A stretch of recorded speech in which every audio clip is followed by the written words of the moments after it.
Hello and welcome everyone to today's News Tonight, the weeknight news show where we're joined by special guests and our lovely patrons to discuss the day's gaming news. I'm your host, Derek Bittner, and I'm joined today by Steve Bowling, Ash Polson, and our special guest, Kaylyn, MarzGurl, Saucedo. So let's see what's on the docket tonight. And first of all, welcome Kaylyn.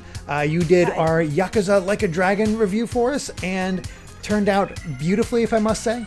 Thank you. Yes, I really appreciate that. Yakuza's quickly become one of my favorite franchises, and I know I'm sitting here in what looks like I'm about to start a Phasmophobia stream, but could not get these lamps to just calm down. Otherwise, I would have just been a ghost in Phasmophobia, I guess. But here I am. I keep hearing about that game. I keep hearing that it's awesome. So popular to stream right now. Yeah. It's freaking everybody out. Everybody loves to be terrified by it. I have not, as of yet, played it. I would love to, though. Okay. I saw some Call Me Johnny's review of it, and to be honest, it didn't really interest me. You're ghost hunters, you're listening for stuff. Maybe you have to actually experience it, because just watching his footage is like, I don't see it being that big of a deal. It's also in, I think, isn't it alpha, or what's it called? It's in pre-release, yeah. Pre-release, yeah, that's it. Yeah, and I don't get spooked super easily by things either. Like, I remember when Five Nights at Freddy's first came out, and my friends were like, you gotta sit down, you gotta play this, you're gonna be freaked out. And I was like, oh, this is fun, this is funny. And they were like, why aren't you, like, screaming and jumping out of your seat? I'm like, well, it's a fun game. Yeah. I'm just not scared. I remember when I reviewed Fatal Frame Maiden of Black Water, which I really liked and thought was terrifying, and then Derek's over here like, oh, it's not really that scary, whatever. And I'm like, nah, man, come on, you didn't play it I haven't played it yet in the dark by yourself. The only time I got scared, I will say, the opening bits of Resident Evil 7 got me a few times. There were some moments that really did get to me. And then when I played Resident Evil 2 remake, I did it with headphones on at night in the dark, so it was complete pitch black. Mr. X is definitely anxiety-inducing in that way. Yeah. So that got a little freaky. And I definitely I will always remember when I streamed Alien Isolation. And there was one time the alien, like I'm looking around, and all of a sudden the alien bowls over me. And I somehow survived. I'm like, he just like trampled me and left. And I'm like, what? Okay. It's like, I'm alive. I'm all excited, surrounded by chest bursters. It's like, okay, we're going to get out of here. See, I'm Derek, a did you huge play... chicken. Oh, yeah? I'm a huge chicken when it comes to, like, scary, spooky games. Like, I will not, by and large, play them. The last game I can remember that I played that really freaked me out was Eternal Darkness. Like, it's been a while. Okay. For whatever reason, I forced myself to choose that as my spooky game, and that shit was terrifying. I think like, maybe... Yeah, go ahead.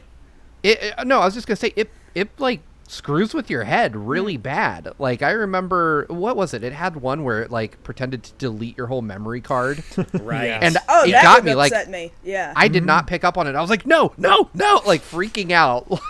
and then it just boots right back to like normal. I was like, this is an awful game and I hate it so much. I think Fatal Frame might have been the only franchise that has ever kind of shaken me up. Fatal Frame's great. Fatal Frame's a fantastic franchise, though. So I played a little of the first game in the series for a Halloween stream. I was trying to do it all in one go, and I was making good progress. And then I got to a certain boss or something when I was so low on film, so low on health, and I was kind of stuck in a dead game. It was like, it was literally get good or die, and I just kept dying. And I just like I've been streaming for 6 hours. I have to stop. I can't do it. Like, eventually I want to get back to it, but it's just too much.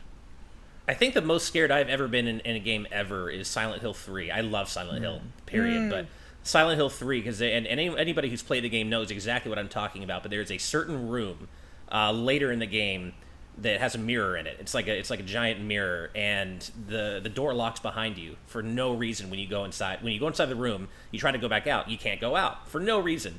And Heather's reflection in the mirror starts getting covered with blood.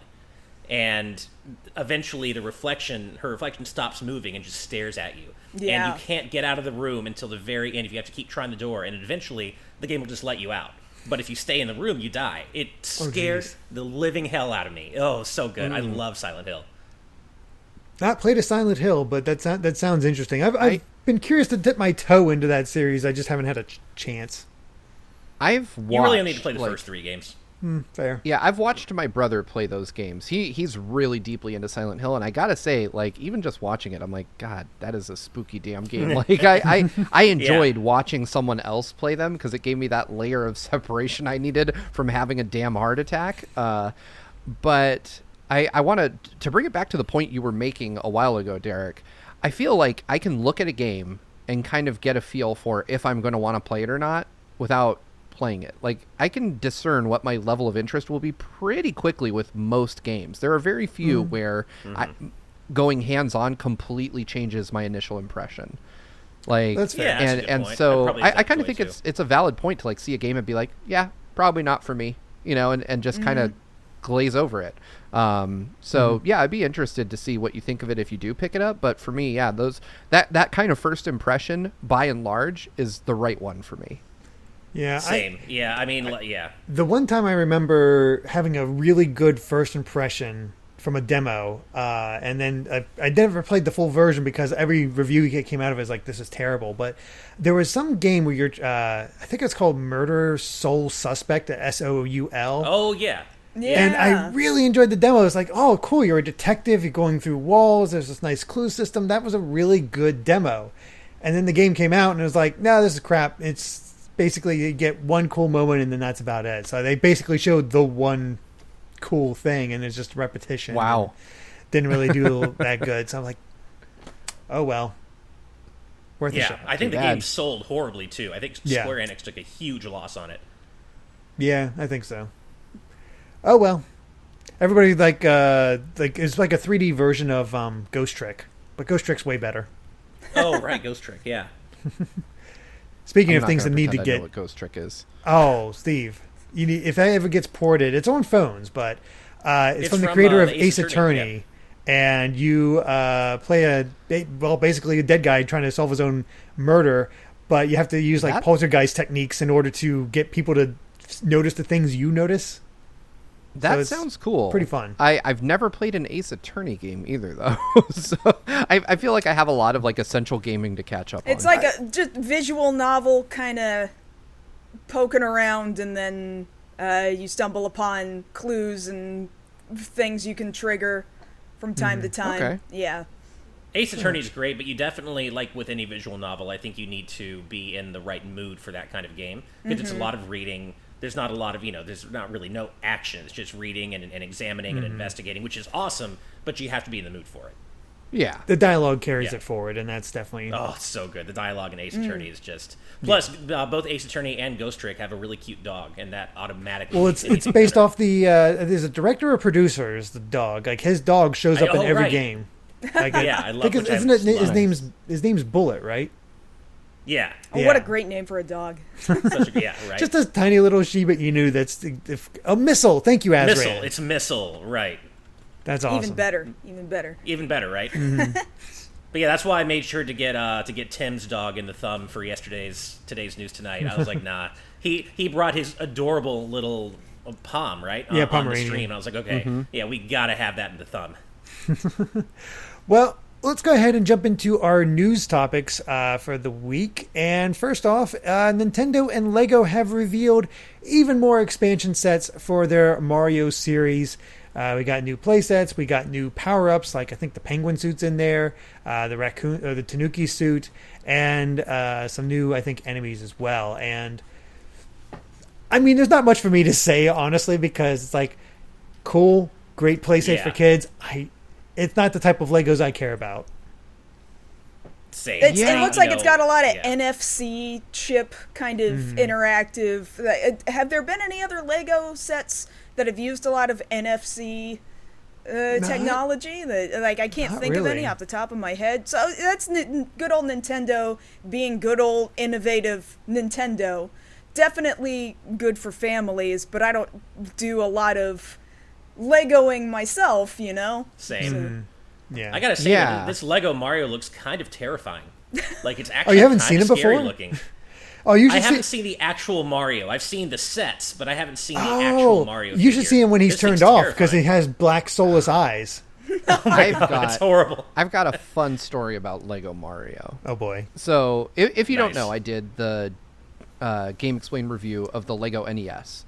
And Lego did not send, at the time, they didn't send Game Explain a Lego Mario. And one of the big features of the thing is that it interacts with the Mario. So we had to reach out, and we found that Raw Meat Cowboy was willing to send us his Lego Mario review dude.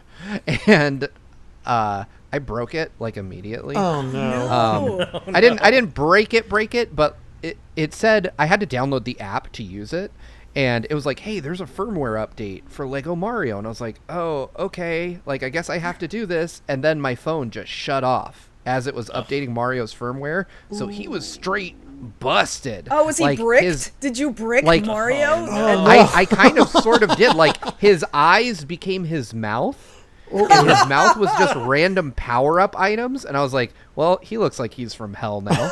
And fortunately, like, so I was good. able to, I was like freaking out because I was like, oh my god, this dude sent me his like unreleased Lego Mario, and I broke it, and I don't know what I'm gonna do. And I managed to dig up like this obscure pre-release support document on how to like restore Mario in case you did exactly what I did. And I got him fixed, but it was like my initial footage for the review just showed this hopelessly broken Mario, like with a totally jacked up face. It looked like nightmare fuel, and I was like, okay, at least I can reshoot this segment now. Like, Right. But to go back to what you were saying, Ash, like even without freakish, like messed up eyes and mouth, he is a weird, unsettling, like oddly chunky Mario. Like something about him doesn't feel right. And the fact that at least for the Lego NES, he scans a barcode, which means like his undercarriage area is a camera lens. is really unsettling. better. Like everything about Mario feels wrong. Yeah, and it's weird to me because it is just a pure imagination toy. Like, yeah, you have these sets, and they have these timers, but it's like the kid can do whatever they want. There's no like special thing here. Like, oh, yeah, only 30 seconds. Oh, I win. It's like, Yeah. but that's my adult brain explaining this stuff, Rob- of course. Rob Arman X says Cooch Cam Mario. Oh god. That's one of the funniest Oh, comments no. we've seen in any today's That news is tonight the worst so Mario far. power up. Yeah. Oh man, yeah. Okay. To bring it back to Lego, though, I will say props to Nintendo of Europe. I was watching the trailer while we were talking about this, and they've got a ton of diversity in the trailer, in the kids, the child actors in the trailer. So Right. you know, props to Nintendo's them for usually been that. pretty good about that. Yeah, Yeah. they have been a lot in more recent years. I will say that I like one thing that I saw in this set that I really like is that the poison mushroom from Super Mario Brothers 2 is back, or Lost Levels if you're talking Right. about the Western releases. And I don't know why, but I've always loved the poison mushroom. Like I loved the idea that you could be running, trying to like desperately get a power up, and they're like, "Psych, this mushroom is now going to try to kill you." And there was always something that instilled this sense of dread. I love that there's an actual official toy of it. But I'm kind of with you, Derek. Like, I don't see even my kids, I know that they wouldn't play with this the quote unquote right way. They would just do exactly what you said. Like, oh, I'm running out of time. Well, I guess I win now. And Yeah. I mean, I'd rather they just play like Mario on the NES Classic or something than spend hundreds of dollars building up a Lego set that I know they're just going to crush along with my heart. Yeah. I just Pretty I- small looking sets too. Probably kind of small for the cost that you usually think of when you get a Lego set. Yeah. Yeah. Hard to say, really. Lego tend to be pretty expensive. Yeah. Yeah, It's yeah. pretty For what you pricey, get, I yeah. think. Yeah. Yeah, I mean the Lego NES was somewhere in the neighborhood of $200-$300. Like it was Golly. pretty expensive. And so I just can't I think the Lego Mario just by himself is like $60 or something like that. It's all Yeah, 'cause really of all the expensive tech. stuff. Yeah, I mean there's a lot of cool tech in it, but I don't really see the appeal too much. Yeah. Sure. Not really. I'm still waiting for Lego Peach's Castle, Lego Hyrule Castle, Lego, Right. you know, name well-known thing here. They do all those like X-Wings for Star Wars, Lego R-Wing. Oh Yeah. wow. There's Steven, really that would cool be Steven ideas. Turquoise in the chat mentions that Lego Mario is $80. Ugh. No. That is a And No lot. thanks. I can't justify Gross. that. Nope. It's definitely Yeah. the technology inside that is causing it to be that price. I would not be able to justify spending that much money on it. I love No, I agree. Meowstick's suggestion though. Lego Pikmin actual size. I would buy that Also- for an actual $1. Jared's suggestion is great. Lego Samus's gunship would be really cool. Also, let's get a Lego halberd, right? Get some Kirby Oh yeah, action in get there. Kirby in there. Yeah. Yeah. Good. Now I'm just imagining like Lego Marks, make him like his freaky bat form. Right. It's funny. It's kind of an aside, but Steve, you mentioning how much you like the poison mushroom has now got me thinking about how cool an update that would be for Super Mario Brothers 35. To like add that wrinkle where poison mushrooms could show up as well. I don't know how exactly it would happen, but that would definitely throw an interesting wrinkle into what people have gotten pretty used to the game and how to win now. That would throw a really cool wrinkle into it.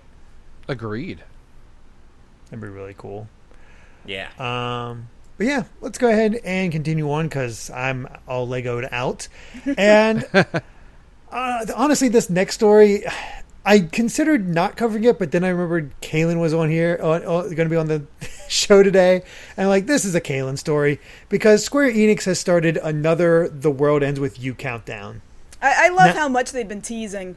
Yeah. Seriously. interesting. And the funny thing is, the last time they did this, mobile game.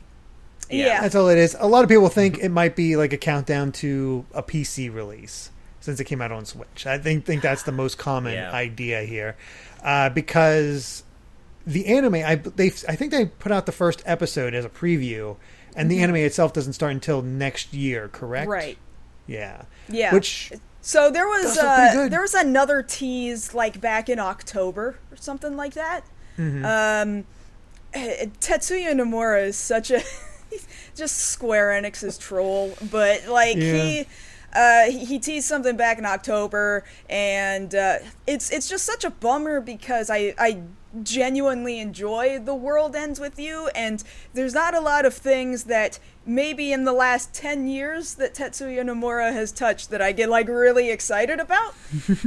And I just want it to be something so cool. It's great that we had the Switch re-release.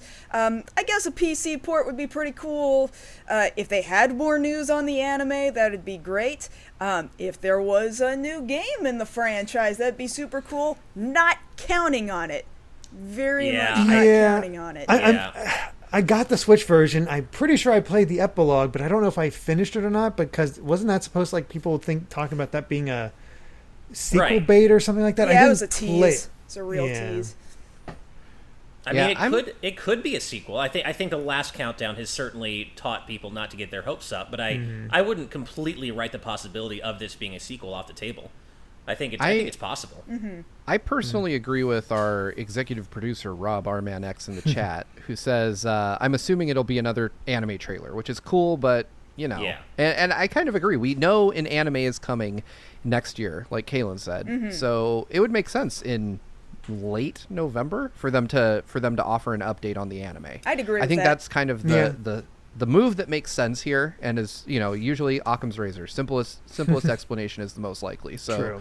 I'm going with that. I agree with you, Rob Arman X. I think that we're just going to get another trailer, which, cool. I personally want to see the anime. The game I haven't really dug into. I have it on Switch, but I just haven't really had the time. But an anime, I could easily justify.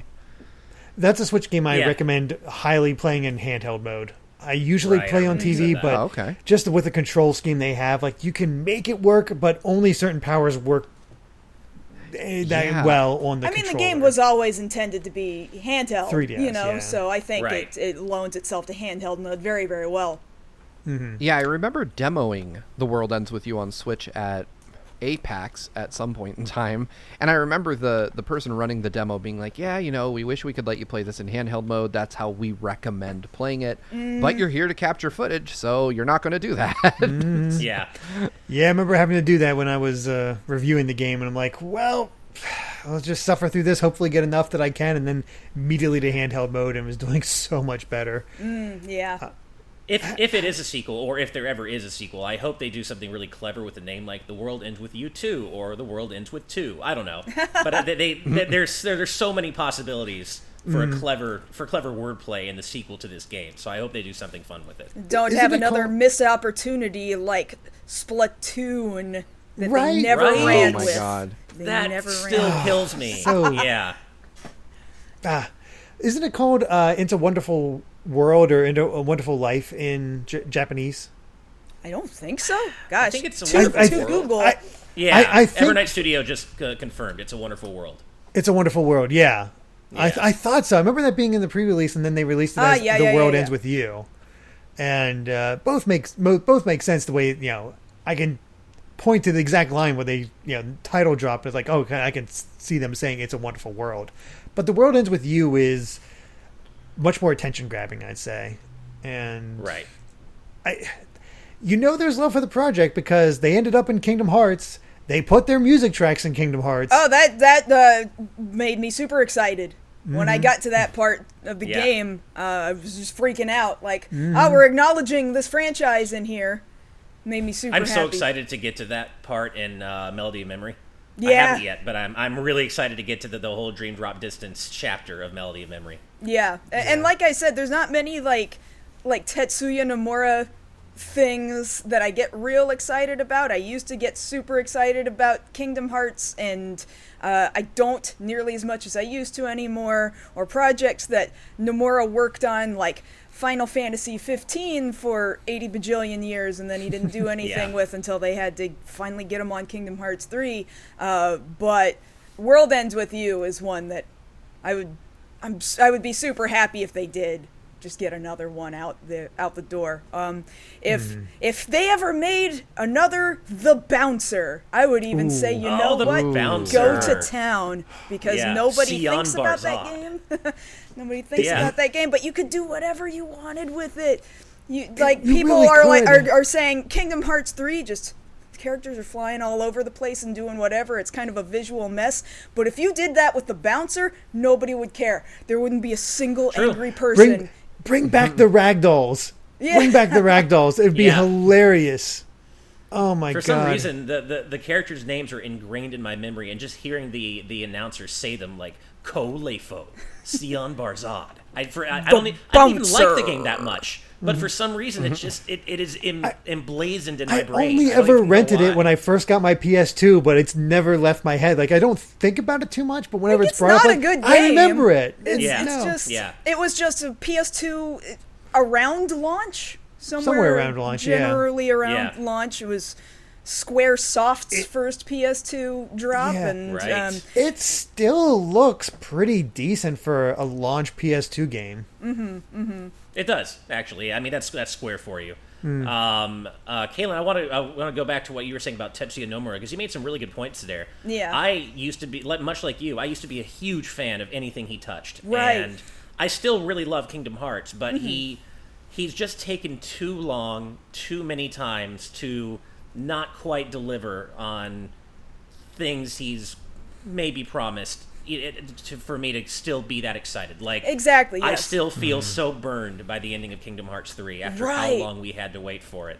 I was real upset by that ending. Like, I was so excited for it. It came out like the day before my birthday. And I was like, oh man, what a great birthday present. I've been waiting like literally half my life for this game. And then it comes out, and the gameplay is amazing. Loved the gameplay of Kingdom Hearts 3. I was like, but I know I don't even have to have seen hide nor hair of the story of this game. The story of this game is going to be a mess. And it was. It was exactly what I was counting on. But I loved the gameplay. But that ending, really. But Nomura's got this problem where he's super scatterbrained, and he loves to just start picking up lots of projects at the same time. And he'll start doing artwork, for example, for other companies, for toy companies, for other game companies, in the middle of being a director or a producer of another AAA title. Exactly. We can't be doing this, man. Square Enix needs like a little bit more focus.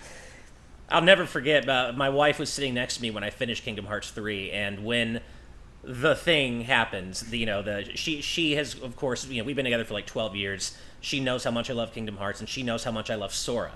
So when the thing happens, I'll never forget, she just looked at me with her eyes wide, and she's like, oh my God, you must hate this. And I'm like, just give me a moment. Yeah. Give me a moment. I was so confused at first, like, wait, what just happened? Because it took me a while to process. And that's why I didn't hate it right away, because I wasn't sure what exactly was going on. And I'm like, Nomura's got a sequel bait, and we kind of got a slight answer thanks to Remind, and it kind of works.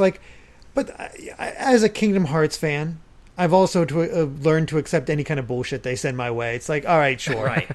Sure. Right.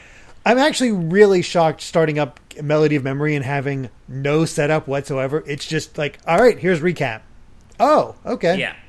Yeah. Well, apparently all the new story content comes in at the very end of Melody of Memory. Like, you have to play through the entire World Tour mode, and yeah, so it's not until the very end. But I have heard, spoiler-free, from people who've seen it, like, oh, it got me really invested again. Like, as much as people are saying, I can't do it. I can't go back. Kingdom Hearts 3, No. they're saying it's getting him invested again. No, so they got curious. Master of Masters. They got.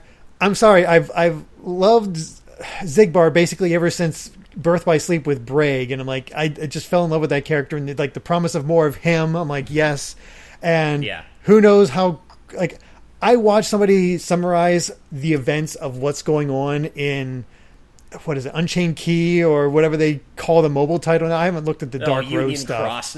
Union Cross. Yeah, Dark Union Road, Cross. Yeah. And there's some really, really deep stuff. Like, I don't think there's any kind of spoiler, but like Marluxia's sister got murdered.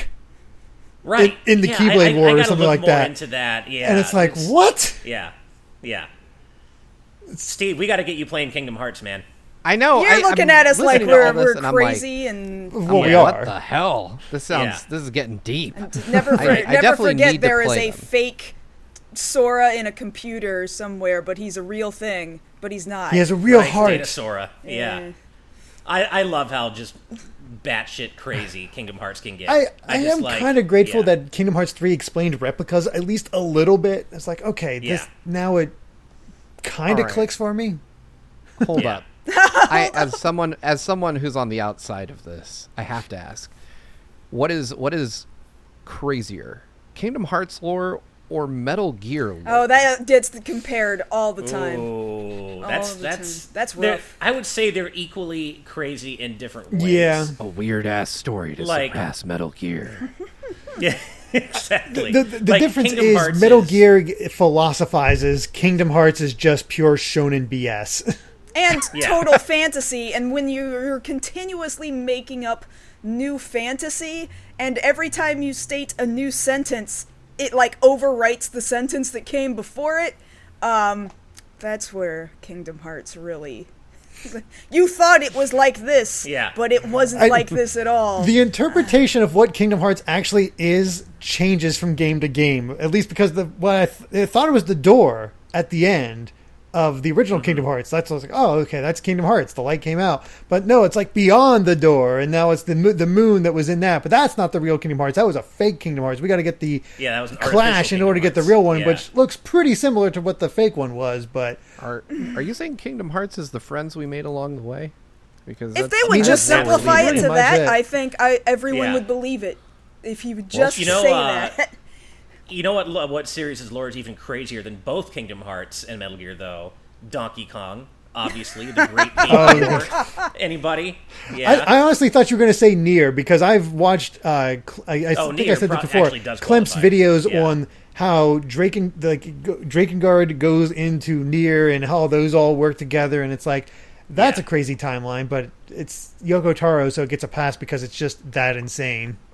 Oh god! Yeah, the chat is blowing up in a civil war over what series has the weirdest lore. And Sonic lore. Actually, I think I have an answer for this. I've never played it, but I've heard from fans, and it does seem wild. Guilty Gear.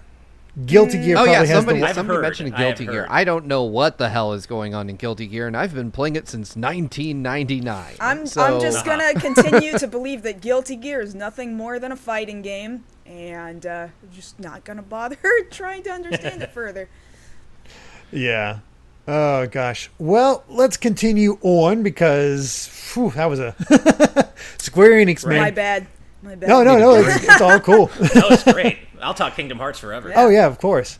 Anyway, let's talk prices because PlayStation's CEO Jim Ryan got into a little bit of hot water today when he said that £70 is a fair price for PlayStation 5 games. Now, we're good friends with John, and he's a good old Brit, and he's explained to us that what is $70 for us is quite a bit pricier for them, where it's more like $85, $90. Yeah. 92. Yeah, to be today exact the now. conversion Yikes. is like 92.70 something. For a single game. He said that was a good price. I think that there's an issue here, right? Because there is one thing that I think Sony is kind of a victim of circumstance on. In Europe, they have VAT, and that's value added tax, and it has to be built into your sticker price for everything. And the minimum amount of value added tax you can add to a product is 15%. Oof. That's nuts. So yeah. so think about Yeah. if you recontextualize just a bit, you think $70, right? But in most counties, in most places in the United States, one, our sales tax isn't added to sticker price. We just kind of have to add that in our heads. And where I'm at, it's like 9%. And I think in most places, I would say that's one of the higher ones. I don't know. Yeah, Ash, because Pennsylvania Ash, you was probably 6%. Yeah, I believe it's 9.75 here, maybe even 10. I mean, Yeah. it's horrible in Yeah, I think it California. went up So- to 10 recent. I think back in Texas it Ugh. was 8, if I'm not mistaken. Yeah. Right. So unfortunately, one, Sony's not going to come out and go to battle with the government of Europe, right? The other part of it is that, they are kind of stuck with like a frankly shitty tax structure that is uncool that they have to incorporate into their marketing. Because I'm sure they'd love to be able to be like, oh yeah, it's whatever, minus 20%. Yeah. That being said, yeah, it's absolutely not a fair price. And I think they know that, but corporations are never going to come out and be like, the prices of our games are terrible. So the question and we want you to is- buy them anyway. Question is this at all reflective of what we're going to slowly start to see either here in North America or in other regions as far as pricing of games is concerned? That's what I would like to know. Right. So next gen games, people are already pushing the envelope on $70 or $69.99 for a next gen game Right. out here. And I'll be frank, I kind of expected this. It Every was time there's coming. when there's a major resolution bump, there's a price hike that goes along with it. When, games, we seem to all not remember anymore. Games used to be $50 before they were HD. And then, the history of games is weird, right? 8-bit games were like $80. Yeah, it was I know. really, And then they kind of, ridiculous like- N64 price. games. Yeah. N64 towards was the really 16 expensive. Oof. Yeah. It kind of fluctuated a lot, but we kind of reached, once disc-based media was the standard, we reached a $50 equilibrium here in the States. And then HD consoles happened, and they're like, whoa, making these games takes more time. So now they're $60, and we all got pissed, and then we settled down, and then they introduced 4K games at $70. So It's being the I- frog in the bowl when you're raising the heat and not getting out of it, as they do it very slowly. Yeah. And then I have to wonder how they use the money, because what did he bring up in that article? He brought up like Demon's Souls as an example of a game that he thinks is worthy of that cost. And I'm wondering, well, are we taking into account is that money going back into the labor? There's been huge discussions as of late of people in crunch right before a release, maybe not getting fair treatment or fair pay. Does the money go back to where it's supposed to go back to, or is it just like the top people in the company that are seeing that money come back, and it's not really going down to the people who are Right. actually Exactly. physically working Yeah. on the games? Yeah, I think Yeah. I think when you talk about corporate practices where pricing is concerned, you're never going to come back and be like, well, that was fair. Yeah. Like you're never going to come Yeah. back with a good feeling about where your money goes when you give it to any corporation. But I do think that, part of it is game budgets are definitely ballooning, right? Like games are getting bigger, and and development teams are getting bigger than ever before. So yeah, you're going to put out more money, and probably, in the cases of lots of big name games, engage in some questionable practices along the way to creating those. But I have to wonder if that cost being passed down to us is indicative of raising costs or raising the top level's salaries. Right, to- exactly. Yeah. Yeah. It could be a little bit of both. I mean, Rob Yeah. Arman X put it nicely too in the chat. The problem that I have with higher game prices is that none of it goes to the developers but the CEOs. Yes, So Right. yes. And I do think, clearly the price of game development is inflating, with every generation. That's definitely true. But yeah, the question is how much of that is lining the pockets of the CEOs and the other execs, because it's certainly not going to the developers, and that's the problem. Yeah, for me, if I had a way to know that this money was going to the people making the game and not the person that runs the whole studio, Yeah. take the extra $10. Exactly. I'm more than happy Yeah. to give it to the creators. Absolutely. Yeah. But if it's going to give the CEO another $2 million on their bonus this year, I absolutely don't want that. Yes. You're Yeah. already Screw those rich. guys. I'll wait for it to be used, and there you go. Yeah. $40. Exactly where I'm coming from. Yeah. Yeah. Yeah. So long story short, $70 games are definitely a thing. They're going to be here to stay. Yeah, they're not unfortunately, going I don't away. think. Yeah, £70 is in no way fair. But I think you have to contextualize the price in terms of the economic and governmental climate in Europe. So I think that Sony is kind of strapped to this ball and chain that is the value-added tax. But they also, what are they going to do? Piss off an entire government by saying it's their fault? Look at them. So they have to take the heat on this. Yeah. Not fair, not cool. But I don't know that it'll change anytime soon either, unfortunately. A lot of Japanese What- games kind of fall in between. The cost falls in between, I think, what we would consider a normal retail in North America and what we are now seeing here coming out of Europe. I always thought Japan's prices were a little high. A game that I would see going for $60 would be approximately 7,000 yen, somewhere around the $70 range. But that's kind of Japan for all of their packaging, for all of their media. It's like the same for CDs and Blu-rays and that sort of thing. A lot of their Yeah. physical media comes across like that, and sometimes I'm just like, well, I'm really into importing games, so maybe sometimes I will take that hit, but I can't imagine taking that hit in Europe. Steve, I think you were the one that said, don't Japanese games go on sale extremely quickly, like after a month? Yeah, so the used game market in Japan is ridiculously good. Mm-hmm. So you can get a game like a month after it's come out from Super Potato, like obviously in Japan, for like $10, like 1,000 yen in some cases. And these are games like right now I have Amazon Japan pulled up since we're talking about this. And if you want to buy Age of Calamity on Amazon Japan, it is 6,800 yen. So about the price of a next-gen game here in the States. But I guarantee you, about 90 days from now, let's say, that same game, if you walked into a local used game store in Japan, not online, that's really important, you'll probably pay 2,000 yen for that same game.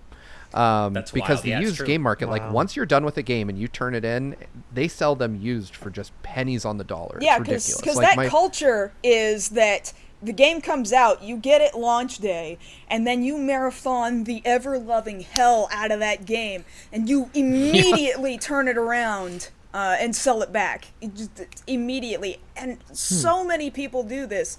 And the packaging, when you get it used after that, is impeccable. It's like it's a brand new game. It's like no one's ever touched it. I highly recommend buying used Japanese games.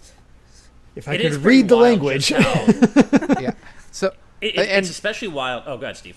oh no, I was just gonna say this is just kind of a fun thing for everyone out there. If you're looking for a really cool collector's edition of Age of Calamity, you could drop $160 to get a freaking sailcloth blanket.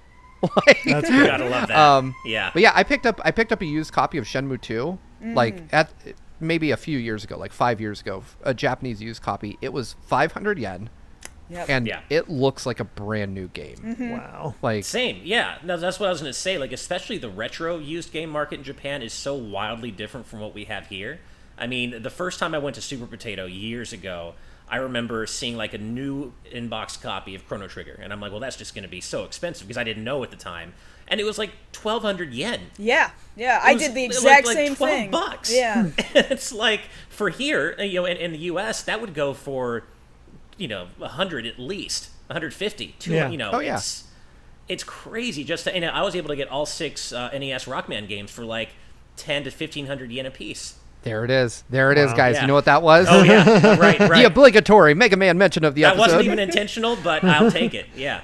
yeah. I think you Similarly, picked me up a copy of Final Fantasy VI on SNES while you I were did. there. Yeah, I got I still have it. FF6. I got Andre Donkey Kong Country. Yeah, that's right. Yeah, there's book off and hard off in Japan as well. There are resale stores for books, and then for hardware and software, video games and stuff. There's some book offs out here on the West Coast as well.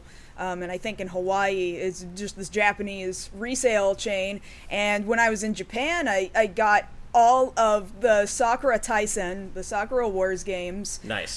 From Sega Saturn to Sega Dreamcast, and they were each like, I don't know, 700 yen a piece, something crazy God. like that. And all the packaging is all intact. Like those spine sleeves that a lot of Japanese games often have, if they're on CDs or something like that, they just slipped it right back on the inside of the CD packaging. All the advertising that usually you'd be like, I don't need this coupon or this postcard to mail back to the company for, like, if you bought this Take a game, survey. and take the survey or whatever. It's all still just stuffed back in there cleanly. It was amazing. Absolutely amazing. Times I wish I could read Japanese. Oh boy. Well, let's go ahead and jump over to our next topic, which is Animal Crossing New Horizons. They revealed the winter update today and also mentioned that on the 19th, save data transfer is finally coming. So you can transfer your save data from one Switch to another, which will be very useful for some people. And I don't play Animal Crossing, but I saw a lot of excited people for the new hairstyles. That's Yes. yeah. There's So there was some good representation in there. yeah, I think that I love these holiday updates. First off, I think that they really swung and missed with Bunny Day, but everything since then has been incredibly good. Like Halloween was just awesome. Like you were able to get face paint and costumes and get like spooky reactions that you could only get during that time. And I think that is really compelling stuff that makes me want to, because I put Animal Crossing down a while back. I did too, yeah, these events kind of bring me back. They make me, even for however long, like I'll play it during the event. So yeah, and you can finally sit. You can do yoga. You can do other cool stuff like that. I mean, they seem like Animal Crossing is a game that's hard to explain to a non-fan because you're like, oh my god, I can sit and whatever, man. That is dumb. So, I mean, it was I cute get it. seeing the emote where they're like using their camera to take pictures of something all around, and it's adorable.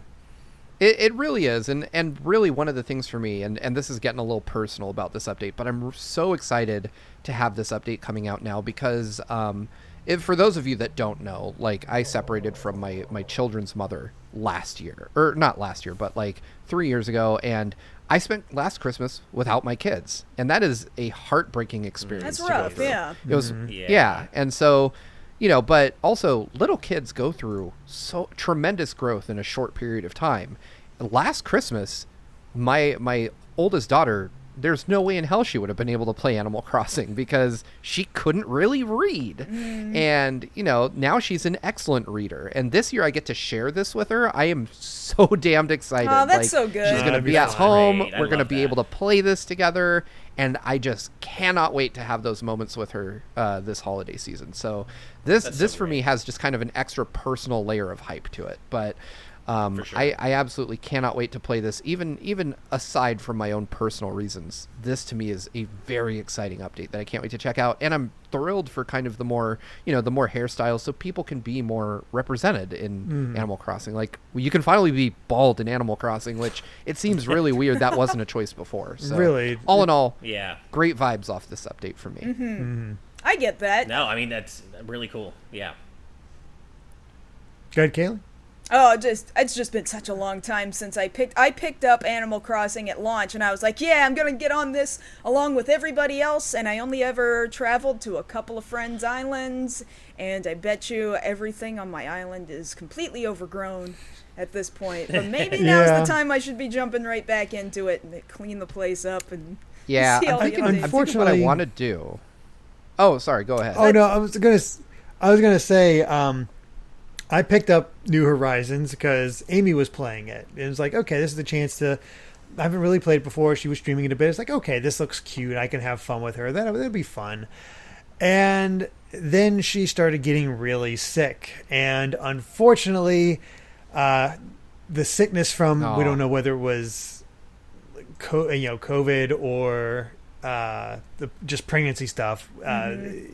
She just could not really focus on anything. And unfortunately, because she was playing Animal Crossing at the time, she now associates that feeling of sickness with Animal Crossing New Horizons, and she just can't really go back to it. So it's like, and I don't have any interest to play it on my own because I'm always playing something else. I'm like, well, I played it for a week and that's about it. Oh man, that is unfortunate. I think it's one of those games where if you do end up getting bit by it, it gets its hooks in you for a long time thereafter, in most cases. I had just a really bad experience all the way back on the DS. I would have parties with friends in college where it would be either Halo 2 parties or Animal Crossing. It was really weird. It was one of those two things.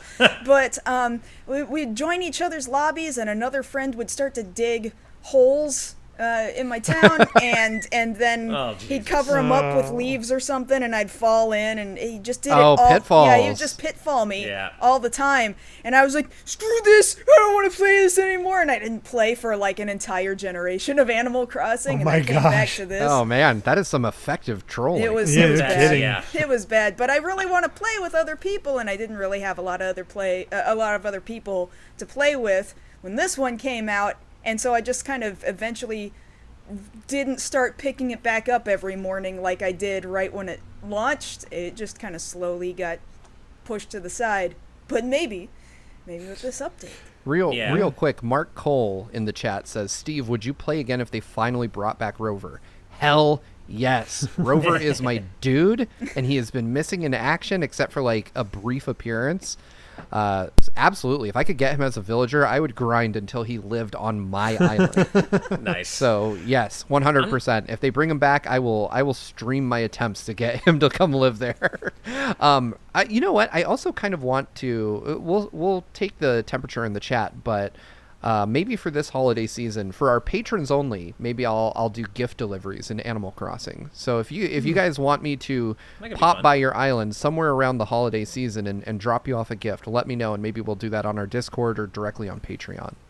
That'd be cool. I'm not sure if there's anything that could bring me back to Animal Crossing. I absolutely love what the series represents and is for people, but I think the Animal Crossing bug has kind of passed me by after New Leaf. I played quite a bit of New Leaf, quite a bit of Wild World, but I just feel like I'm kind of over it. I totally get that the games are great, and I love your wholesome story, Steve. That's just fantastic, and I love how Animal Crossing can bring people together. But I just think, I don't know, I just kind of ignored New Horizons. I'll say this: it is a game that does not demo well. Derek, remember you and I had to demo it at PAX East this year? Just rushing around like let's do it, try this, let's try this. Like, okay, cool. Yeah. They think that's new. Whatever. Let's just move. It does not demo well. I used a ton of your demo footage in the Game Explain review for that. Oh, sweet. And I could sense the urgency that you guys had going through that, because I was like, man, these guys are just trying everything. We had to. So if you watch, anytime that my Animal Crossing character is not in the review, that is actually Ash and Derek playing. Nice. Really quick, Azran127 posted a very wholesome comment. I'll never forget when my sister went from needing me to read Color Splash for her to her being able to play Origami King on her own. That's so cool. That's Yeah. cool. I love that's that. amazing. Yeah. That's really cool. I'm sorry. Ever since Kaylyn brought up Halo and Animal Crossing parties, I just keep imagining like your friend getting like 5 people in a pitfall at once, and the game just all of a sudden going kill-tacular. Now I really want to see that Nice. in a video. These two worlds colliding in such a way that they shouldn't. But now that we've seen like. What was it? The new Doom that came out like at the same time as Animal Crossing, Doom and Eternal, people started just slamming these two properties together in fan-made content. Now I think it could probably be done. Now It was a magical man. time. totally make that happen. Yeah. The fan art that came out of those two games releasing on the same day was legendary. They're amazing, incredible. Yeah. So good. Well, our final news topic for the day is CD Projekt Red showed off the differences of Cyberpunk 2077 on Xbox One X compared to Series X. And yeah, it's about what you'd expect. It's a better looking version, seems to run well, but it's not like Xbox One version looks that bad either. So you're kind of set, and I think this is just this core game running on the Series X. It's not any particular special upgrade, which I think is planned. So this is just the basic upgrade to it. And I mean, I've not looked a lot at Cyberpunk 2077. I haven't even played The Witcher yet. So it's like there's a lot to get through and all that. But the footage I saw was like, okay, this looks like a pretty cool game. I'm not sure if I'd get into it, but it's pretty. I'm pretty excited about it. Mind you, that's me also having conflicting feelings about the company, CD Projekt Red. Right. Yeah, that's what I was going to say. Yeah. That having been said, I did play the 3 prior Witcher games, and Witcher 3 especially I sunk so much time into it. I did just about everything you could possibly do, and I was really impressed with it. So the final product, I'm expecting really big things out of it.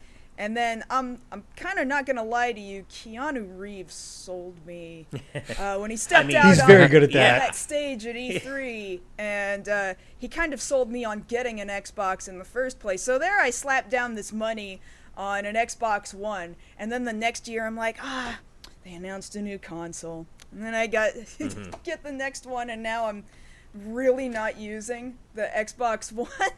But that's why I never picked up an Xbox One, because I just was never interested. I wasn't interested until Cyberpunk, and now it's like, I don't know why I did this.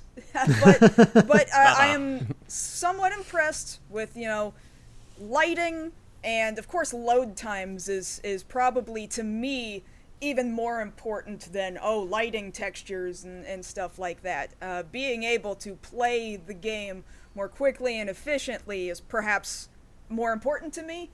That I can see as being one big improvement, choosing the Series X version. But aside from that, it looks like the same game to me. I'm looking at this footage playing right now, and I just...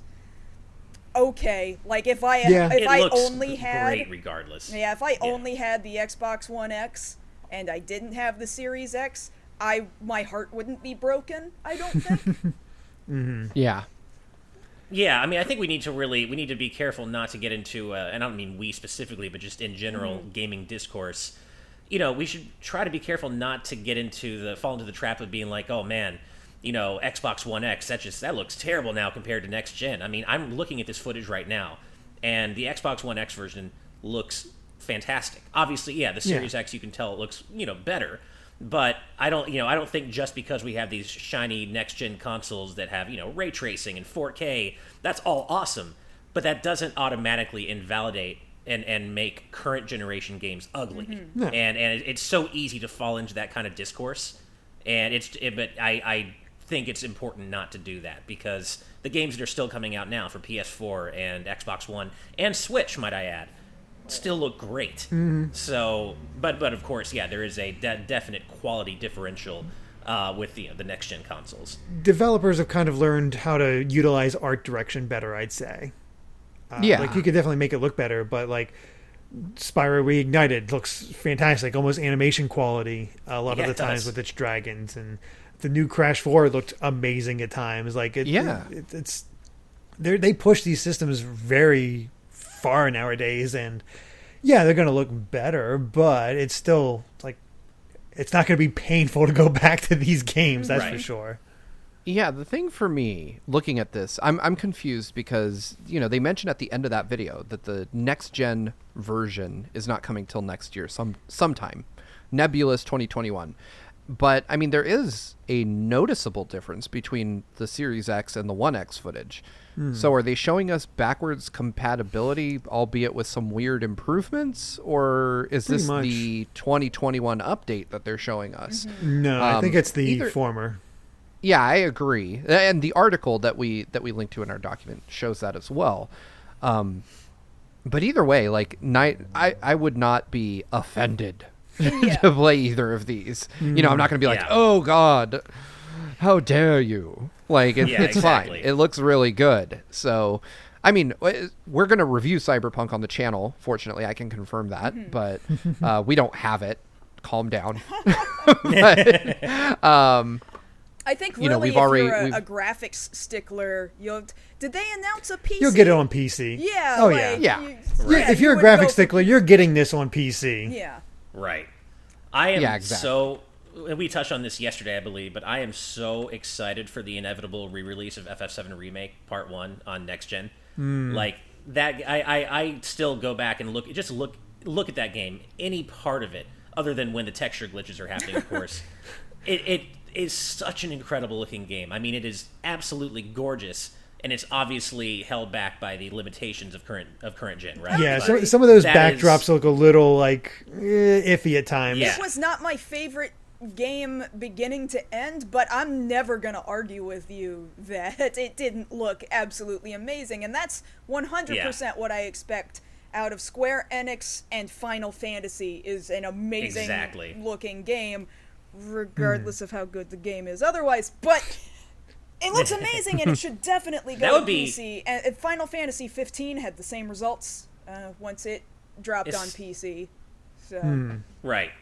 It sounds like we have the makings of an interesting FF7 Remake post-mortem discussion, because I personally loved it, despite the issues I had with it. It's not perfect by any means, but sounds like we could get an interesting discussion going about the parts that FF7 were good Remake. were really good. Then there were parts that I was not so thrilled with, and I really did not like those parts. So it's not a huge... I almost have to withhold judgment until Part 2 comes out, because there's so much, like, if they can pull it off, it'll be amazing. Right. But we're not sure if they can pull it off, and that's the big question. I would agree. Can we all agree the Butterfinger tie-in was terrible? Yeah. Yes. No. I will also, say this. Stupid the year's GACT not keeping over yet. Crisis Core from getting remade or ported somewhere. Right. We need Crisis Core and other things. I know. I don't even like that character in that game. I love GACT, mind you, but I do love Crisis Core. And yes, he's totally got to be the reason that it's being held back from some sort of a re-release. I think that's it. Yeah. They kind of need it based off parts of 7 Remake. Do they? I don't want to go there. I'm sorry. I will start a fight. I don't understand it. I don't know what's going on there, but yeah. Yeah. I don't know. I'll say this. For all the flaws it has, and 2020 isn't over yet, my single favorite gaming moment of 2020 still comes from that game, and it's the Genova Dreamweaver fight. I get that. That is just my favorite thing in gaming in 2020 thus far. I mean, we'll see. I was a big fan of, what's the name of the house? The Hell House. Oh, the Hell House. Yeah. Easily. So good. I didn't get such a big excited at a lot of moments, but for whatever reason, Hell House brought me so much joy. I don't know why. Yeah. Because it's such a ridiculous enemy, and they actually brought it into this hyper-realistic HD version. Like, they kept the weirdness of 7, which was so gratifying to see. Yeah. But, it's such a small moment, but I'll always remember the first time I experienced that walk with Aerith between, along the rooftops, where she's like, I'm not somebody that needs to be rescued, and then the ladder breaks, shit! Yeah. And just grabs it, and it's like... I don't know why. It just cracked me up and just, like, sold me on this version of Aerith. It's like, all right, she's a firecracker. That's what we want. But basically what I am saying to bring it all back is we need Hell House on PC so that it can you can see it in its full Hell House be modded into glory. other things. Yeah, 60 frames per second. Hyper 4K HD, yeah. Push Hell House where it needs to be. Exactly. Speaking of mods, this has nothing to do with anything, but I retweeted a video the other day of Resident Evil 2 on PC that replaced Nemesis or Mr. X with a giant Pikachu. Oh, amazing! And it was hilarious. Amazing. Just one of the Pikachu mascots coming after you. Yeah. Oh, good stuff. But I think with that, we've covered all the major headlines from today's news. So before we sign off, Kaylyn, where can we find you at? Pretty much anywhere on social media under MarzGurl, MarzGurl. Twitter, Instagram, Facebook, YouTube. It's everywhere. I'm mostly caught tweeting, and tweeting obnoxiously probably, but that is definitely where you can find me very quickly. Mm-hmm. And I think you're doing your Twitch series with Like a Dragon, correct? I am, yeah. Almost every night. Some nights we take off, but yeah, we're spending deep dive time into Yakuza Like a Dragon on Twitch, so that's twitch.tv/MarzGurl. Late into the middle of the night. If you're up at like 2 a.m., I might be there. Nice. That's like my schedule. Yeah. Nice. And of course, check out her review of Like a Dragon on Good Vibes Gaming. Self-plug. But before we actually sign off, we also have to give a special thanks to all of our patrons at the producer tier for helping to make this show happen. In addition, a massive thank you to our patrons at the executive producer tier and above. And those fine folks include Rob Arman X, Dan Entwistle, Z Patty, Adam O'Sullivan, Floating Mew, Christopher, The D-Pad, Vesmio, Ornstar, Dukamon, Diogo, Kieran Phillips, Benny Yao, Rosa Bowling, Geller, Shiny Turkey, Titus Malvolio, Jake Pelka, Michael Phone, Mitchell Herring, Top Dog 23100, Jay Acosta, and Game Explain. And I know I saw the motion there, Steve. You wanted to say Mama Bowling stuff. Hell yeah. Hi, Mom. I always say hi to my mom every episode. Fine. Of course. We'll say. It's the obligatory Mega Man moment for me when I say hi to my mom. Unless she unsubscribes, in which case, bye, Mom. We're building up a lot of required moments and mentions. We've got Yakuza, we've got Mega Man, and now we've got Mama Bowling that has. I feel like we've also reached the point where we have the obligatory offer to come on a Final Fantasy VII remake discussion. That's that true. Or just Yeah, RPG discussions in general. Ash just wants to have a massive 20-person argument about Final Fantasy VII. Just get into this verbal fist fight. Yeah. Yeah. Because I never got to talk about it, and I have so much to say. Are we officially in the post show? No, because we haven't actually signed off yet. Because remember, you too can become a patron over at patreon.com/GV Gaming, where you can watch today's news tonight live for as little as $5 a month. And that includes the post show that Steve just mentioned. Well done, sir. Thank you all so much for watching. If you like this video, be sure to subscribe to Good Vibes Gaming for more good times like these. And until next time, good night and good vibes. Now time for the post show, Steve. Bye.